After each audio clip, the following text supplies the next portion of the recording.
Imagine standing at your post, doing your job with pride, when a stranger walks in and tears you down with words so sharp they cut deeper than any knife. Now imagine that same night, you uncover a crime so twisted it flips the script on everyone, including the man who doubted you.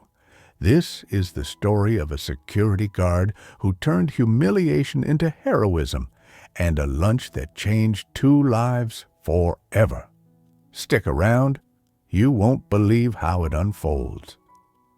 The wind howled through the steel canyons of downtown Seattle that November night, a bitter chill seeping into the bones of anyone foolish enough to linger outside. At the heart of the city, the Emerald Spire loomed, a 50-story monolith of glass and ambition, its lobby a cathedral of polished granite and cold light. At its entrance stood Jamal Carter, 45, a black security guard whose presence was as unyielding as the building itself. Broad-shouldered, with hands that could crush or comfort, Jamal's eyes missed nothing, every glance, every shuffle, every lie. His charcoal gray uniform was pristine, badge gleaming, name tag reading J. Carter in stark white letters. 5 years on the job, he knew the Spire like his own heartbeat. The tech moguls on 42, the ad execs on 18, the barista who slipped him extra espresso with a grin. But tonight, the air crackled with something off, like static before a storm. Then he walked in. Nathan Wells, mid-30s, glided through the revolving doors with the effortless arrogance of someone born to win. Navy blazer, no tie, shoes polished to a mirror shine, a leather satchel slung over his shoulder that screamed bespoke. Dark hair swept back, jawline like it was carved from marble. He moved like he owned the air itself.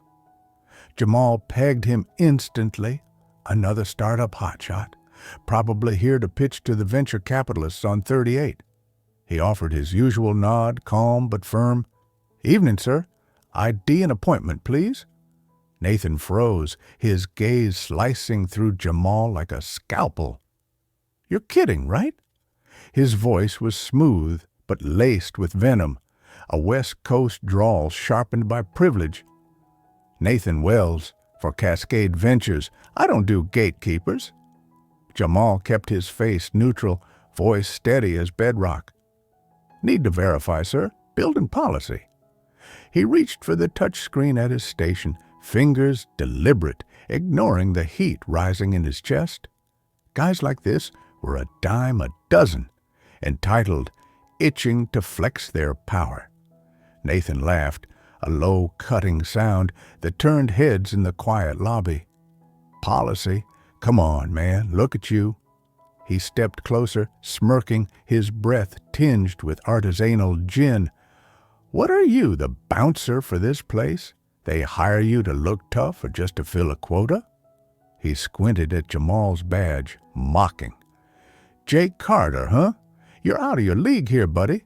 This isn't the night shift at a gas station."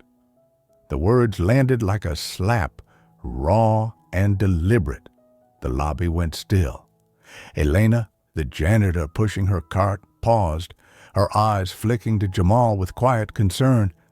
A late-night coder by the coffee kiosk gawked, phone halfway to his ear. Jamal felt the weight of their stares, the unspoken judgment, but he locked it down, his face a mask of iron. He'd heard this before, different suits, same poison. It still stung like salt in an old wound.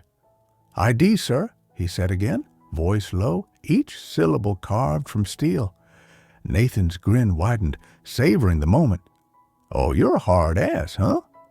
He flicked his driver's license onto the counter like it was pocket change. "Go ahead, now play your little role. But let's be honest. You don't belong here. Wrong fit, wrong everything." He leaned in, voice dropping to a conspiratorial hiss. "You're like a prop, Carter, A diversity hire who's all show, no substance. Jamal picked up the license, scanned it, and typed Nathan's name into the system, every move precise, refusing to let this smug bastard see him flinch. The screen flashed. Cascade Ventures, 9 p.m. He called the office.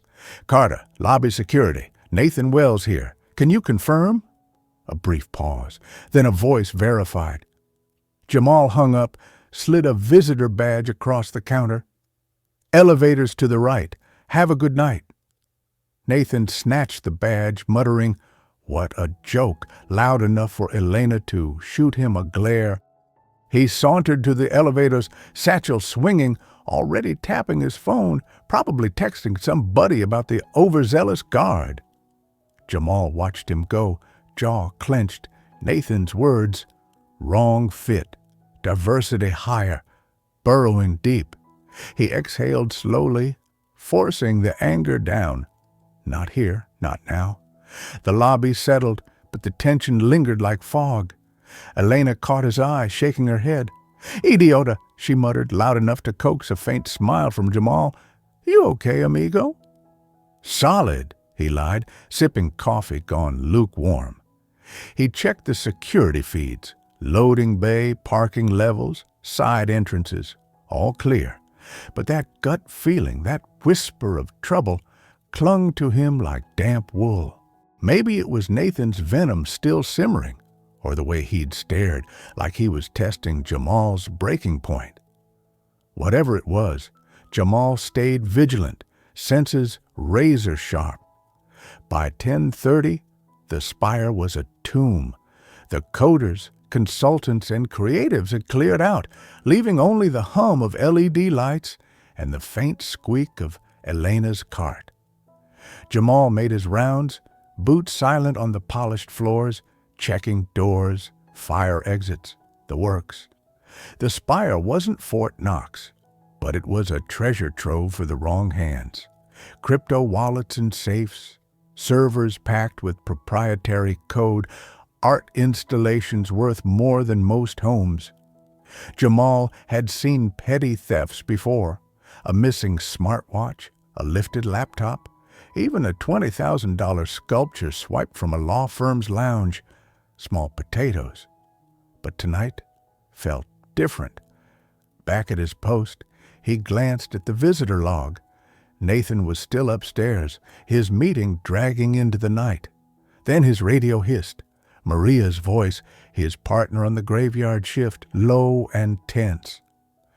"Jamal, you see a black SUV, no plates, looping the block? Just ducked into P2. Jamal's stomach tightened. "Nothing out front. Where you at?" "P2, near the service ramp. It's gone now, but it was shady. Tinted windows, moving too slow. Hold position, pulling cams." Jamal switched to the parking feed. Grainy but workable. No SUV, but there by the maintenance door, a shadow shifted. Figure in a dark jacket, hood up, gloves, clutching what looked like a slim Jim. His pulse spiked. "Maria, trouble. P2, maintenance door. Possible B&E. Stay put, I'm moving." "Got it," Maria crackled back. Jamal grabbed his flashlight, checked his holster, standard issue Sig Sauer, never fired on duty, and hit the elevator. His mind churned. SUV, no plates, hooded figure, tools. This wasn't some kid snatching a purse. This was coordinated. Nathan's words echoed, "All show, no substance," but Jamal shoved them aside. Focus. The elevator opened on P2, the air thick with concrete dust and motor oil. Maria crouched behind a support beam, pointing to the maintenance door. "Heard metal on metal like they're jimmying it," she whispered. "Quiet now." Jamal nodded, sweeping his flashlight across the dark. The door was closed, but fresh scratches marred the lock, glinting like raw scars. "They tried it," he said, voice barely audible. "Amateurs, but bold." He tested the handle, locked, but loose. "Call SPD, no sirens, I'm going up." Maria frowned. Alone? Could be nothing, Jamal. It's not. His tone was final. He slipped into the stairwell, ears straining. A faint thud reverberated above. 6th floor, maybe 7th. Then voices, low and clipped. Cascade's got the prototype specs. Encrypted drives. Grab 'em and ghost. Jamal's blood ran cold. Cascade Ventures. Nathan's meeting. This wasn't random. They were targeting that office. He keyed his radio, voice a whisper. Maria, at least 2 heading for Cascade 6th floor. I'm on it. Back me up, stay low. Then to dispatch. Emerald Spire, active break-in 6th floor, multiple suspects. Send units. Silent approach. Copy. 6 minutes out, dispatch replied. 6 minutes was a lifetime. Jamal climbed, silent. Sig drawn but angled down. Control, not chaos. He'd danced this dance before, not in a high-rise, but in Tacoma's back streets, where he'd spent 12 years as a cop, busting dealers and dodging bullets. The scars on his knuckles and soul proved it. At the 6th floor door, he peered through the narrow window. 2 figures in the hall, hoods up, one prying at Cascade's glass door with a lockpick, the other gripping a pry bar, eyes darting like a cornered animal, young, nervous but determined, the dangerous kind. Jamal waited, timing it. They're distracted. Move now. He eased the door open, stepped into the hall, and roared, Security! Drop your tools, hands up! The pry bar guy yelped, his tool clanging to the floor like a bell. The lockpicker spun, dropping his pick, eyes wide under his hood. Don't shoot, man. We're done. Jamal advanced, gun steady, voice like a blade. The pry bar guy bolted, stupid. Jamal closed the gap in 4 strides, slamming him against the wall with a thud. The kid squirmed, all fear and bad decisions, but Jamal cuffed him with zip ties, quick and clean. Move again, and you're eating floor. The lockpicker darted for the stairwell, but Maria burst in, tackling him to the carpet with a grunt. Stay down, she snapped, securing his wrists. Chaos, then silence. 2 kids pinned, tools strewn, Cascade's door scuffed, but intact. Jamal's heart pounded, adrenaline singing in his veins. What's in there? He growled at the pry bar kid, a lanky teen with sweat beading on his brow. Nothing, I swear, the kid stammered. Lie again, and the cops get creative. Jamal leaned in, voice a low rumble. Talk. The kid broke. Drives, okay? Some dude paid us to snag 'em, said they're worth millions. Tech shit, I don't know. Jamal shot Maria a look. Some dude? Not here, but Cascade was the mark. He checked the door. Lock held, no entry, for now. Then the elevator dinged. Jamal spun, expecting flashing lights, but out stepped Nathan Wells. Blazer rumpled, satchel clutched tight. He froze, eyes wide at the scene. Cuffed kids, Jamal and Maria looming, floor littered with tools. What the hell is going on? Nathan's voice cracked, his cool facade crumbling. Jamal holstered his cig, voice flat. Burglary attempt, Mr. Wells. Your office. We stopped it. Nathan's face twisted, shock, then suspicion. My office. You're serious. He stepped closer, eyes flicking from the kids to Jamal, narrowing. How do I know you didn't screw this up? You're just the guy at the desk. His tone dripped with that same old venom, now spiked with fear. For all I know, you're part of this. You don't look like the savior type. The accusation hit like a spark to kindling. Jamal's blood surged, Nathan's earlier barbs. Diversity hire, out of your league, roaring back. He took a step forward, voice deadly quiet. Say that one more time, Wells. I dare you. Nathan flinched, mouth opening, then closing. Maria cleared her throat, breaking the standoff. Cops are here, Jamal. 3 officers stormed in, followed by a plainclothes detective, all business. Jamal walked them through it. SUV, scratches, voices, the takedown, while Nathan paced, muttering about confidential data and catastrophic leaks. The kids were dragged off, cursing under their breath, their hoods snagging on the doorframe. The detective gave Jamal a nod. Clean work, no questions. Good enough. By 1 a.m., the lobby was quiet, just Jamal and Maria wrapping up. You moved like you were born for this, Maria said, half grinning. What's your deal, Carter? Jamal shrugged, deflecting. Old instincts.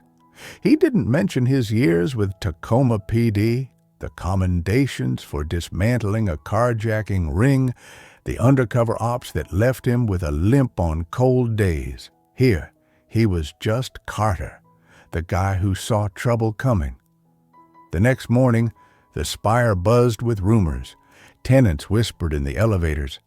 Cascade's staff scoured their servers for breaches. Jamal was back at his post, coffee in hand, ignoring the curious glances. The property manager, Ms. Rivera, pulled him aside.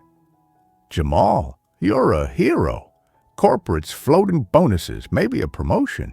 You're too good for this desk. Just doing my job, he said, but her knowing smile said she saw through him. Around 2 p.m., Nathan appeared. No blazer, just a hoodie and jeans, his face pale like he'd spent the night staring at his own mistakes. He approached Jamal's station, hands shoved in his pockets, looking like a man carrying a boulder. Carter, he started, voice rough. Jamal leaned back, waiting. Nathan swallowed hard. I was a jerk last night. The quota crap, the desk guy jab, all of it. I was way out of line. He met Jamal's eyes, unsteady but sincere. You didn't just save Cascade's bacon, you saved my career. We had prototype designs in there worth billions. If they gotten out, I'd be done. Jamal let the silence stretch, sharper than any comeback. Finally, words like yours cut deep, Wells.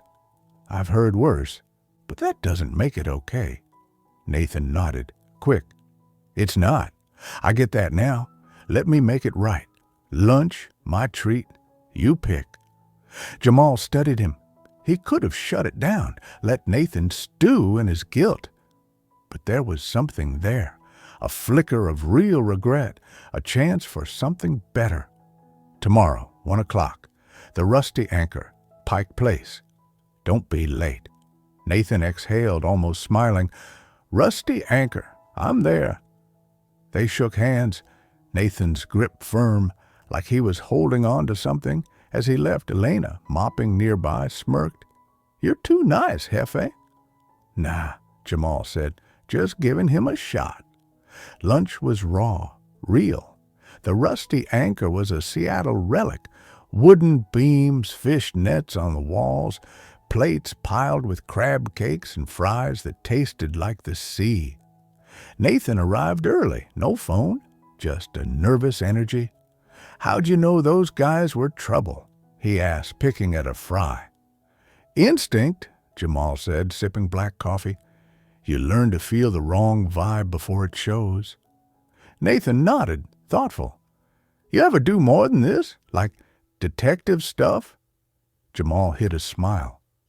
Crossed my mind. He didn't mention the mayor's handshake, the night spent tailing smugglers, the bullet he took in '09 that still ached in the rain. Let Nathan wonder. Over dessert, blackberry cobbler, Nathan's tab, the guy cracked open. I grew up in Bellevue Trust Fund, kid. Thought I had the world figured out. Then you're there, stopping a heist like it's nothing, and I'm just useless. He shook his head, staring at his plate. Makes you question what you're made of. Jamal leaned back. World's bigger than your corner, man. Step out of it, and you'll see. They parted with a handshake, not friends, but not strangers.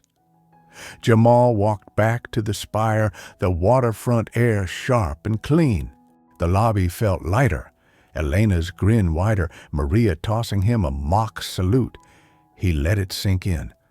That night, in his Rainier Valley apartment, Jamal opened a drawer he rarely touched. Inside, a faded photo. Him in Tacoma PD Blues, 32, gripping a medal for bravery, his smile fierce and unbroken. He hadn't looked at it in years. Didn't need to. That man was still here, quieter but alive in every choice he made. The burglars, he learned later, were hired by a rival tech firm gunning for Cascade's AI patents. They spilled everything, implicating execs now scrambling to save their careers. Nathan dropped by the spire now and then, not overbearing, just a quick anchor again. Jamal didn't mind. Change was slow, but it was real. This is for anyone who's been looked down on, written off, or told you don't measure up. Stand tall. You don't need a badge or a title to claim your worth. Walk like the world is yours, because it is. If this story hit you, share it. Drop a comment, hit that like, and subscribe for more tales of real people proving the doubters wrong.